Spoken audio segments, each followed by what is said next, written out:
It's Lynda Lippin, and today we're going to work on quadruped exercises, exercises that you can do on all fours.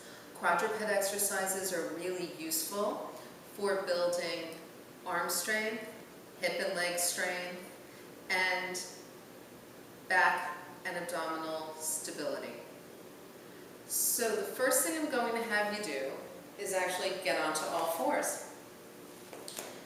And just being on all fours itself can be a little bit tricky because you can't feel where your back is against the floor.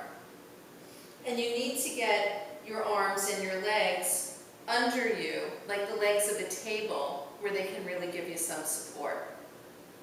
So you want your knees right under your hips. You want your wrists right under your shoulders.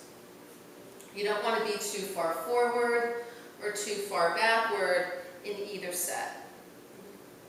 And when you get into this position, the first thing you're going to do is just move your spine a little bit.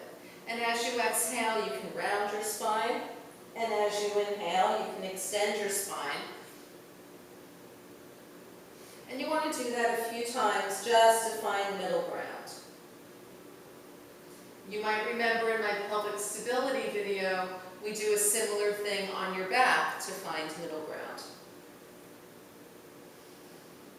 So when you come back to the middle, your collarbones and your shoulder blades are just resting smoothly on your rib cage. Your tailbone is sticking out a teeny bit. Your lower back goes slightly forward, and then you just keep your abdominal muscles pulled in. And then you want to basically look in front of you to get proper head alignment. I have a tendency to look up a little too much. Some people have a tendency to want to hang their heads down. You want to really try to hold it someplace in the center. From here, the first thing you want to start doing is holding this neutral posture in the middle and lifting one arm. And as you're lifting one arm, what you're thinking about here is really holding the abdominal and the back muscles together so that you don't have any moving or shifting of any kind in your torso and your spine. You also want to be looking at being very solid in your arms so that as you lift one arm, you don't start collapsing into the other elbow.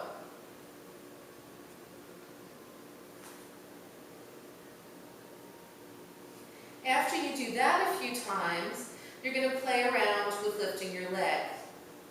For the leg, you're basically going to slide your leg back, and you're going to just lift it up straight back. Trying to keep both hip bones pointing to the floor, abdominal muscles in, and really straighten that knee. Again, here you're trying not to twist your hips, not to collapse anything, not to sway to the side, and not to bend your elbows. And then you do that on each side. What I see a lot of people do in these exercises is you try to lift the legs so high that you start to impact the lower back and the spine. So think here, it's not about height, it's about length and quality of movement. From here, you can add lifting the leg and then the opposite arm, what we call the bird dog exercise in traditional fitness, and coming in and then switching, staying straight and strong, and coming in. I encourage my clients to practice exercises on all fours every day. I have a little daily core series that I give people, which I'll be doing in one of my next probably 3 or 4 videos, which will bring all of these exercises together in something that you can accomplish in about 5 minutes a day.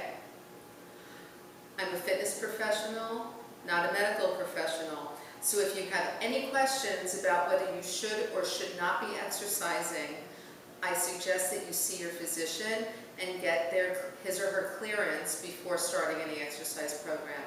Thanks a lot for spending some time with me, and have a great day.